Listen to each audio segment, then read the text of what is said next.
additions to this agenda? There being no additions, could I have a motion then to adopt the agenda? Councillor Long has made that motion. All in favor? And the single item on the agenda is Dave McRae. Welcome, Mr. McRae from ISL Engineering, who is providing us with a PowerPoint presentation on intermunicipal planning. And we also have guests in the gallery from the MD of Big Lakes, and welcome to the councillor, and we have a public person also, welcome, and to administration staff. So, and we also have a new staff member for the town of Prairie here, Kelly Shalafu, who is our new development assistant. Thank you for sitting in on. Okay. I did. I said a member of the public. He's the MTC member. Okay. So we will turn this meeting over to Mr. McRae, and questions when at the end? At the end, or as we roll. Thank you, Madam Mayor. What I wanted to do is just take a little bit of time. Kelly asked that I come and speak to you. Over the last few months, we've sort of talked about planning in general and sort of giving council sort of orientations about how the planning game works, and but it was felt that it would be a good idea to spend a little bit of time with council to talk specifically about IDPs, sort of what makes them tick, how they're put together, the considerations that go into their development and that kind of thing. And every plan is different, so it's kind of hard so I can't get too specific, obviously, but there are some common elements and so on. So we just wanted to spend a little bit of time to talk about how these things are put together, and again, what some of the considerations are. So this isn't a long presentation. It's more intended to just kind of guide discussion. It's very, very informal. So if members of council or from the gallery have questions, we can just answer those as they arise. So first of all, I'll talk a little bit about the legislation and then why one would actually want to do an IDP. I'll show a couple of examples, talk about some of the process issues, and then finish up with a discussion of some of the key issues for discussion. So first of all, intermunicipal development plans, if they're approved, they are approved by bylaw by council, so that makes them a statutory plan under the Act. Section 631 of the MGA to be specific. And what these are is it's basically a planning policy document that affects areas of joint interest between two municipalities, most frequently in urban, where the city, town, village, and the rural that's around it. Every now and then you will have multi-party IDPs, just depending on the circumstances. The Peace River IDP, for example, is a partnership between the town of Peace River and the 3 surrounding rurals, as an example. And there's also an IDP in the Smoky River region, which is one rural, being the MD Smoky River, and the 3 towns or villages, Donnelly, Girouville, and McLennan. So again, just different contexts, but for the most part, they are a one-on-one kind of arrangement, one rural and one urban. And for the most part, they address matters relating to annexation and urban growth management. They are really, although they are predominantly a rural plan because they're dealing with the rural municipality, it's actually to accommodate the needs of the urban municipality. So that's why it has to be a true partnership between the two parties. And the specific language of the Act is that 2 or more councils, this is that section 31, 2 or more councils may, by each passing of bylaw, adopt an IDP to include those areas of land lying within the boundaries of the municipalities as they consider necessary. And in terms of, it's very, very simple in terms of what the legislation says that these plans have to deal with. And like any other plan or document, there's kind of the must list and there's the may list. And it's interesting because the must list talks about conflict resolution, so dispute resolution, mediation, that kind of thing. Procedures to amend or repeal the plan, and just general administrative provisions. You don't see a lot of stuff on there regarding the actual nuts and bolts of the plan, like where the red goes and where the white, where the yellow goes, that kind of thing. And may include matters dealing with future land use, the manner of future development, and then the ever popular any other matter that the two councils may consider necessary for good physical and economic development, etc. So basically, when this provision was brought into the MGA back in 94, 95, the province was basically emphasizing process and implementation as opposed to content. They were more interested in making sure that municipalities were getting along, and that the terms and the administration of the plan and the process of administering the plan was more important than what was actually in the plan. And so the focus of the legislation is not content oriented, it's process oriented and administration oriented. And at the end of the day, it was intended to reduce municipal government board involvement in intermunicipal relations. They didn't want to see dispute resolution or disputes going to the board all the time. Basically, it was a case of deal with it yourselves and come to us as a last resort, in essence. So that's the legislative context and why they're set up the way that they are. So why do them? From the urban perspective, and as I say, these are primarily catering to the needs of the urban municipality, because at the end of the day, urban municipalities need to grow, and they don't have anywhere to, you try to go up as much as you can, but generally you're going out, and if you're going out, you're affecting the rural neighbor or neighbors. So first of all, what an IDP does is it helps you basically everybody define what you call the urban sphere of influence. How far afield is the town or city or village affected by development happening around it or near it in proximity. So it gives you an opportunity to kind of figure out, okay, how far out does development go before we really don't care what goes on out there? So it helps define those areas where they are of most interest to you. Also, they help protect urban expansion areas. First of all, it will identify, we want to grow this way and this way and this way. So it will establish what the rules are for development, say in the interim. Can a farmer still subdivide it, take his first parcel out, even though it's right on the municipal boundary, we want to annex it eventually. You want to preserve land, but you don't want to sterilize it. So those are the kinds of things that these plans talk about. They also coordinate future land use and infrastructure development. Basically what it does is it sort of sets the ground rules for not only where future urban expansion will happen, like residential this way, industrial, commercial that way, but also it talks about if there's future country residential development, where's that going to happen? Because the rural municipality has a right to grow just as much as the urban does. So it kind of just sort of figure out who gets to do what where and at what densities and that kind of thing. But it also, and perhaps more importantly, gives you an opportunity to coordinate infrastructure development, upgrading of roads. If you know where your future growth is, you can cooperate in terms of upgrading roadways or water and sewer services, whatever those requirements might be. Pardon me. Also, they establish a cooperative planning framework. It sets up, it's basically, like I said, a partnership. So it talks about the fact that you are working together on planning decisions and you're not at loggerheads. That's all gonna happen. It always does. But what this does is it sort of sets out the parameters for saying, okay, we agree that this type of development is gonna happen over here, and this type of development is gonna happen over here, so it's not a surprise to anyone, and it won't become a cause of friction, that kind of thing. So again, it's making sure that decisions are made in a cooperative fashion and under a common understanding. And also opening and maintaining the lines of communication between the two.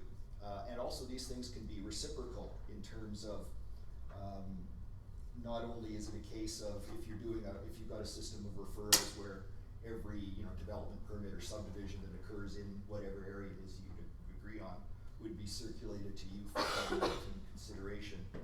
You could also include a provision that any development that occurs on your municipal boundary that could potentially affect him, that it's reciprocal, that you would seek their comment on those kinds of things. You know, not everything, but you know, if there's a major application, might have implications for their roads, you know, that kind of thing. You know, it just makes sense that it go both ways. These aren't a one-way street. So these are a couple of examples about what these look like graphically. This is the town of St. Paul, and St. Paul roughly the same size as High Prairie, maybe a little bit bigger, but it gives you an idea. In this case, where it shows how they've got their IDP boundary, which is the red line, and that would be as a result of their negotiations and discussions. The town of St. Paul probably said, any development outside this area, it doesn't really affect us, and that kind of thing.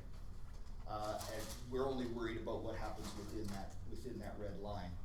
And then what they've also done is identified in terms of where the future industrial is going to go. In this case, it's towards the south, whereas they've got sort of the commercial industrial happening north. So they're using the highway kind of as their dividing line. And they've also identified an area, for example, to the southwest, which is country residential, which means they have no objection to rural development, country residential development occurring, because it's within their area of what they consider influence, because it's against their boundary, but probably because of servicing and those kinds of things, they don't really have an interest in growing in that direction. So they've made provision for more rural development in that area, even though it's right up against their boundary. And I haven't read the plan through in detail, but presumably within that whole area, within the red line, any application that's presented to the county of St. Paul would be referred to the town of St. Paul for comment, review, whatever. So that's one example of what that can look like. And it will also show, for example, short-term versus long-term. You might identify an area which, say, in the next 10 years you want to annex because of immediate growth needs, and you might identify other areas that are saying in the longer term, 30, 40, 50 years from now, it makes sense to go this way or that way. So these are very much not a static plan. They would change over time. So if, in this case, the town of St. Paul annexed what they have identified as sort of their more shorter, medium-term growth areas, after that is done, then they would review this plan, and what are now the long-term areas would become their short-term areas, and then they would look at other, and then they would look at maybe making that bubble bigger, that kind of thing. So they become fluid as over time.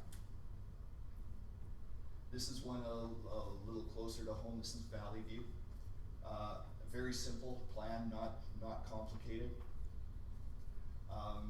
And basically it talks about, industrial, residential to the north and to the southwest of the current boundaries, and industrial and commercial in the other directions. Again, a relatively small area of influence. And this plan goes back to probably about 1986, and it's been reviewed a few times. So, but they didn't want to change the plan area itself. But previously, the only reason they extended even as far as the creek is because at the time Sturgeon Creek was the source of their water supply. Dave, we've never had a plan in place. Sorry? We've never had a plan in place? No, not that I'm aware of, no. So again, different, it's a case of different strokes, and this is the area where they felt that the town wanted some say in what happened, and because you'll notice, for example, the airport, which is municipally owned, is right on the doorstep of the plan, but it's not included in the plan area, because they felt that it didn't need to be in the plan area for their interest in the airport to be protected. They could have just easily said, the airport's ours, we may as well include that in the plan, but for whatever reason they decided that wasn't necessary. In this case, they just felt that the plan's always worked in terms of that area. We don't want to rock the boat. We'll just focus on the uses that go on within that area. So that's another example. This is a very, very simple, relatively plain Jane version, but again, it achieves what they're looking to accomplish. Any, comments, questions so far? In the gallery? That road going through, St. Paul, that first map that you, those main thicker roads there, what are they? Are those 2 lanes or are they 4 lanes? Those would be the highways. So they might be 4-lane through town, but I think it's just a standard 2-lane highway. What's the population there? 35 or 4,000 maybe, something like that. I put it up just simply because it's reasonably close to High Prairie in terms of size and scope and that kind of thing. In terms of the process, the first thing that generally happens is that a joint planning committee of some sort is established. You currently have an intermunicipal negotiation committee or something of that nature. You're dealing with fire and recreation, that kind of thing. It would make sense that committee, unless there was some compelling reason not to use that committee, it would make sense for that committee, because it's already constituted, to oversee an IDP. And it would just become sort of if you meet monthly, for example, it would just become sort of a standing agenda item as the plan proceeds. And then basically after the committee's established, the first order of business of that committee would be to sort of put together the plan's principles and kind of define the area to study. How far afield are we gonna look, and that kind of thing. So that's kind of the first, I guess, political decision that would have to be made. And then in support of that, then there's a bunch of technical work that is done, establishing kind of future growth estimates, population growth, subdivision activity, getting a handle on how much land, based on current growth rates and so on, or estimated growth rates, how much land over the next 10, 20, 30, 40, 50 years are you going to need? So what it sort of helps define how far you're gonna look, and also realistically what would be realistic for future short-term and long-term growth areas. Pardon me. It would also look at growth parameters and the constraints and opportunities. I mean, not every parcel of land adjacent to a municipality is developable, whether by topography or like maybe significant oil and gas development, which basically sterilizes it for any kind of use, at least in the short term, or highways, railways, all of those kinds of things, creeks. So you'd look at, we sort of generally want to go in this direction, and we know based on our growth requirements, we need X quarters or X acres over the next 10 or 20 years in terms of a gross development or a gross land requirement. But based on the lands that are optimal for us to grow in, maybe only half of that demand can be met. So that's where the math comes in terms of rationalizing or reconciling your actual or your estimated growth needs with the actual suitability of the land around you. And then once you've kind of done all of that background work and sort of established the general principles, and you've kind of gone through at this point a bit of a workshop where you've got the Sharpie on the map and you're kind of drawing arrows and blobs and so on. Then once you've got a sort of a draft conceptual land use plan that makes sense to the 2 municipalities, then you would actually write the plan and go into the details about what kind of development is going to be encouraged in what areas, and you'd set up the dispute resolution mechanisms and all that, just the plan content. You would also then have to engage the public through this process. You probably want some landowner engagement up front to tell, basically the neighbors immediately around what you're up to, and getting their ideas and concerns on the table early on. And then when you've got a draft plan pretty well cooked, you go back to the public and say, this is what we've come up with, what do you think? And then tweak it from there if necessary. You wouldn't have them part of the committee going forward before that? You wouldn't have members at large? No, well you could, but generally landowners have a vested interest, and it's generally, I mean everybody does things differently. The most of the IDPs that I've dealt with have been purely council or administration driving it.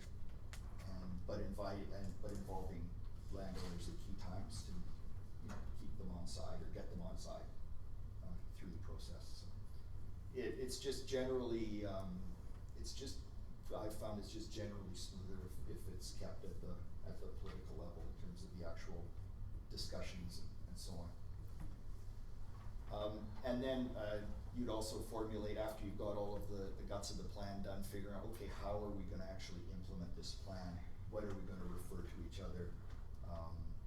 Who is going to deal with appeals? Are we gonna set up a joint subdivision development appeal board, or is it just gonna be, say, the MD's appeal board that deals with these decisions? Or likewise with an MPC, are you gonna set up a joint MPC, or just, because it's in the rural municipality's jurisdiction, are you gonna rely on them to do all the decision making, but set up a process where you have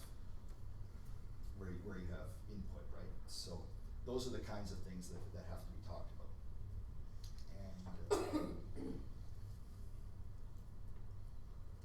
And pardon me. So what are some of the key issues? We've touched on them a little bit already, but again, the key thing is initially defining what the plan area is and what the horizon is. Are you looking at 10 years, 20, 30, 40, 50? Some municipalities are growing faster than others, so they tend to go bigger versus smaller. So it really depends on like your intuition in terms of, you know, we've grown this much over the last 20, 30 years. Is that sort of what we're anticipating will continue to happen, and you can kind of go on that basis. You would also talk about what growth directions, not only in terms of which way, north, east, south, whatever, but also in terms of what type of use. You know, what direction is residential development gonna go in, what industrial, commercial, that kind of thing. Some municipalities, it's easier to figure out than others because, you know, for example, not to presuppose anything, but you know, when you've got a highway dividing you, sometimes it makes sense, well, why would we put residential south of the tracks of the highway, right? When that's where most of the industrial is happening. So you know, you might think residential to the north and northeast or whatever, and industrial maybe to the south. And you would also identify which lands, if you're looking at annexing sooner rather than later, where would be the optimal lands to annex right away, or you know, within 5 or 10 years, versus lands that might be further down the time horizon, 30 or 40 years from now. You could talk about potential areas and opportunities for joint development and shared infrastructure. Some municipalities, the rurals, generally, for whatever reason, may not want you to annex, for whatever reason. But they might be more open to doing joint development areas, talking about revenue sharing or you know, that kind of thing as an alternative. Or opportunities to share or to extend infrastructure jointly, and so it's the best of, you know, you both get a reaction in terms of the growth, but you also share the responsibility, but you also share the benefit in terms of the revenue that's generated. So there are some IDPs that talk about revenue sharing. And then there are some IDPs, I think, in Red Deer County, I'm gonna say Sylvan Lake, but it might be Innisfail, where they have areas where it's not intended to be annexed by the urban municipality, but it's an area that they've identified for future study for joint development opportunities. And it's generally related to highway development, primarily commercial industrial, because that's where the more juicy assessment is. And so sometimes rural municipalities, if they see what's going on, they don't want to let the town annex because they want to keep maybe commercial industrial assessment for themselves, future commercial industrial assessment. Maybe they'll say, no, we don't want you to annex that, but we'll find another way of making sure that you reap some of the benefit of that, because traditionally, you know, the rural will have the assessment, but the urban will be providing the services, you know. Another topic of conversation would be transitional or interim land use and development rights. If you're gonna propose to annex, say in the short term, maybe in the 5-year window, say a half section right adjacent to your boundary, the owners of those lands are probably gonna wanna say, yeah, we don't have any concern with being annexed, we see an opportunity there, but what can I do with my land in the meantime? And so you talk about, things like, well, we'll allow you a first parcel out, or maybe two parcels out or whatever, and set some parameters for where those parcels are so that it doesn't screw up the future development options or opportunities for the land, those kinds of things. And then decision-making and dispute resolution mechanisms, if there's a dispute, who deals with it, and so on. When we did the Grand Prairie plan in 99, 2000, something like that, we probably spent, I'm gonna say 3 months, it was about a 12-month project, we probably spent 3 months just talking about the administration and the dispute resolution. Like if there's a rezoning proposed in the rural area that the city doesn't like, how do we reconcile that? How do we get over our differences? So we actually set up a flow chart that showed, well, the first step is that the two CAOs would meet, try to hammer it out. If they can't come to an agreement, then the joint MPC or joint planning committee or whatever it was, the group that actually put the plan together, the negotiation committee, would try to hammer it out. And if they couldn't, the two full councils would try to figure, so just a gradual escalation, if you will. And then if nothing happened in that time, well, then you say, okay, well, then we either bring in a mediator or we just go to the board and let the board deal with it as an intermunicipal dispute. So those kinds of things all have to be talked about. And also we spent a lot of time talking about referrals and what gets referred back and forth and how much time you have to respond. So those kinds of things, you have to respond within, say, 21 days or whatever, that kind of thing. So those are all things that go into the making of these, and they can go very quickly or they can go very slowly. It depends in part on how well the two municipalities are getting along. Sometimes they're cats in a bag and sometimes they're not. Sometimes they get along very well on just about every issue and it's relatively smooth sailing. Sometimes you'll have problematic landowners that don't really see the benefit and don't wanna, and resist it. So again, there isn't sort of a one size fits all kind of approach to these. But those are the key things that you would talk about. And arguably each one of those bullets would probably be a meeting to hammer out the parameters of those. So Madam Mayor, that's basically all I have in terms of a presentation. The idea was purely to get sort of council up to speed in terms of what makes these tick. We've talked about these things in very general terms previously, so it was time to just kind of drill down a little bit. And it is obviously premature to talk about directions and who would, like that kind of thing. But this, is basically a map we put together showing the immediate surroundings. And just as an example is, that is probably, that map right there is probably at least your first crack would be your plan area or something reasonably close to that, maybe even a little tighter towards the town, but that would be approximately the area that you would be using as your sort of first crack at in terms of the scope of the area that would be under consideration.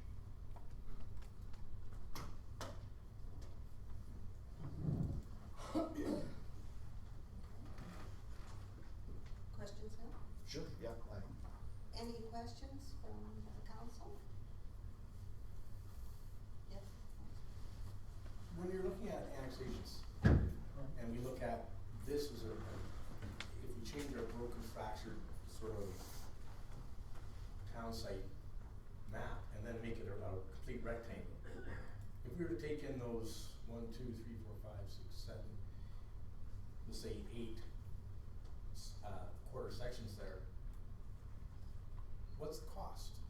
Like, how does a town actually go and annex areas if they don't have the financial resources to do that? That's always literally the $50,000 question.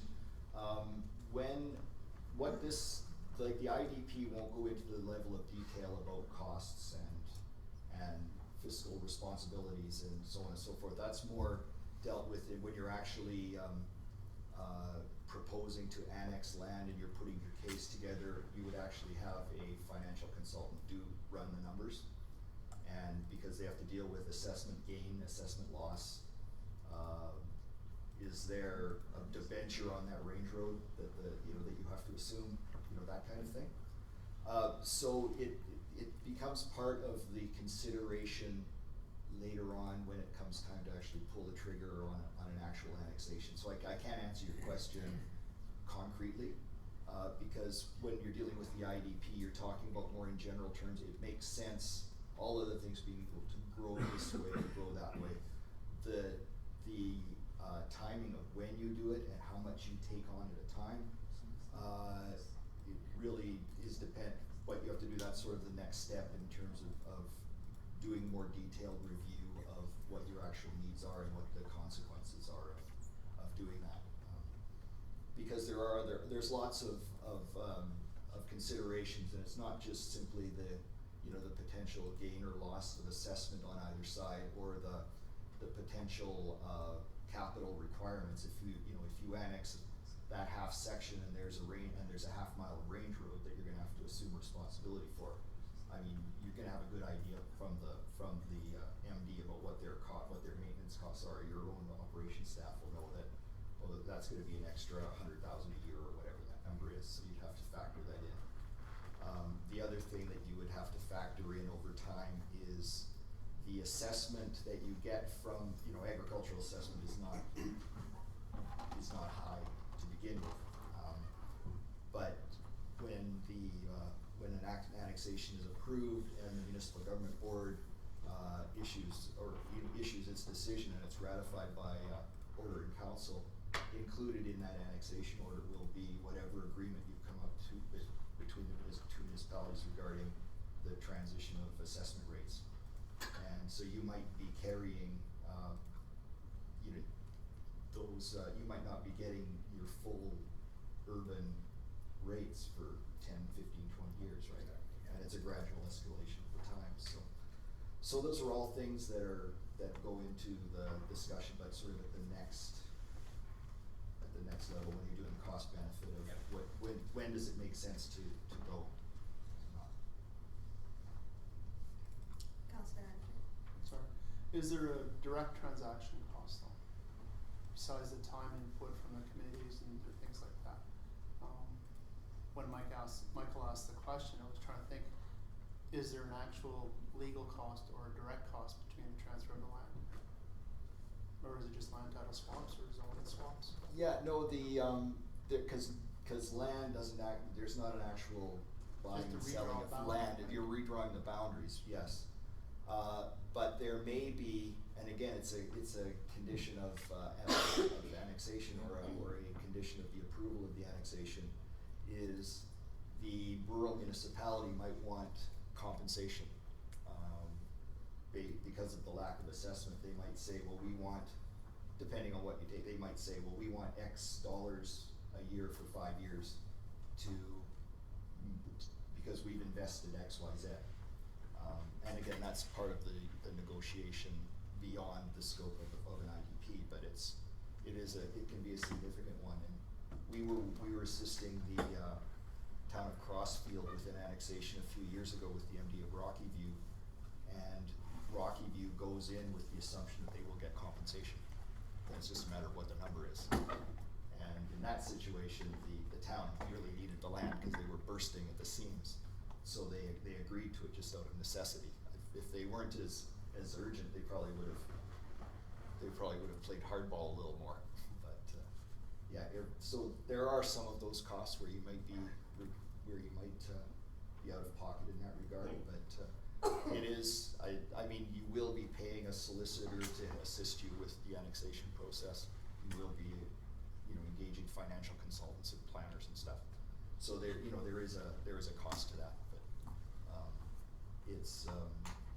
that would have to be, again, be factored into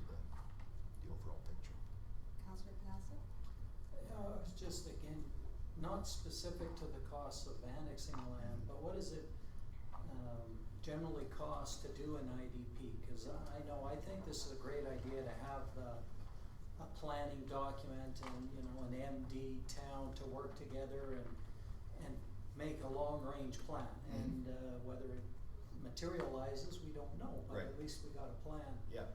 So, are those costs usually borne sort of jointly with the, because we need somebody like yourself in Yeah. to help that process along, make sure we're covering what we need to cover. Right. The I've been involved in I've been involved in all three types of scenarios. One is where the urban municipality footed the bill, and others where it was, they split 50-50, and others where the rural actually paid the bill. And again, it was interesting because like the MD of Greenview, we did 3 IDPs with them: Fox Creek, Grand Cache, and Valley View. And if memory serves, the MD footed the bill for all 3 of those. They were actually the ones that instigated them, because the town, they knew that the towns didn't have any money to be blunt. But again, that's something that would have to be discussed between the 2 partners. And what's just a rough price tag on developing? It really varies. It probably wouldn't be less than 50,000. But again, bigger municipalities are bigger plans, and so they grow exponentially. I mean, an IDP between, say, the city of Leduc and County of Leduc would be, or St. Albert, Sturgeon County. Yeah. You know, that's a lot bigger, and the issues are a lot more complicated. But it's really, for a municipality of this size and the scale of the area, it would be roughly the equivalent of doing your own MDP or your own land use bylaw. It's kind of in that range. Are you done? Oh, no, I had one other one, is, Okay. you'd mentioned about landowners, having to get their buy-in. What if they don't want to buy in? Can they stop the process? No, they can't stop the process. If at the end of the day, the 2 municipalities have a plan that they like, they can approve it. I mean, you're not rezoning land against land, you know, without landowner consent, that kind of thing. This is basically an agreement or a contractual agreement between the MD and the town.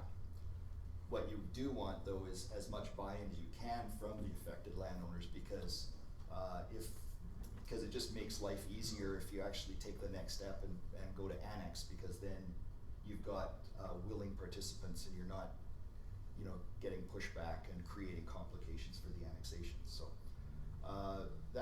it really that's why you engage them the earlier the better, even if it's just informal conversations, saying this is what we're looking at doing, and so on, and getting their issues and concerns right on the table. Because it might be simply a case of like with an annexation itself, the biggest question is always, what's this gonna do to my taxes?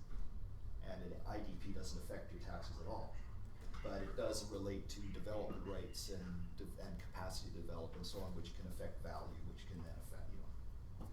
So I guess the short answer is that you don't need their consent, but it's a really good idea to have their support. Councillor Actor? What is the timeline to develop a plan usually? Just ballpark. Probably 8 months to a year. Again, depending on the complexity of the issues and so on, they could go very smoothly, and you could have one in 6 months if you don't have a lot of issues. But it depends on, you know, if you get bogged down in the weeds and you need meetings and so on and so forth, and it really depends on if some municipalities will say, well, our based on the terms of reference we've established, we meet once a month, and so in this month we're going to talk about this, and this month we're going to talk about this, and so that puts a fire under everybody to get to not sort of dawdle. But if there's urgency to it, they tend to get done quicker, just because both sides are motivated to get it done. But I would be amazed if it took more than a year.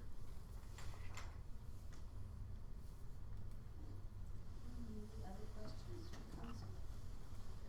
Councillor Rose? How do you see the process then starting with us? Because we have the intermunicipal negotiating committee already. And we did talk about putting it on the, agenda, as an agenda item. So you'd say just put it on the agenda as a continual agenda item until you worked out sort of some of the process? Yeah, I mean, at the end of the day, the MD and the town have to sit down, probably CAO to CAO and mayor to mayor, something like that, and just figure out, A, we're gonna proceed with, if we're gonna proceed with this, how we're gonna do it, how are we gonna engage help, and that kind of thing, and get the kind of the administrative stuff out of the way. And then once you've decided that you do wanna proceed, then it's just a matter of agreeing to that and get it rolling. Questions from the gallery?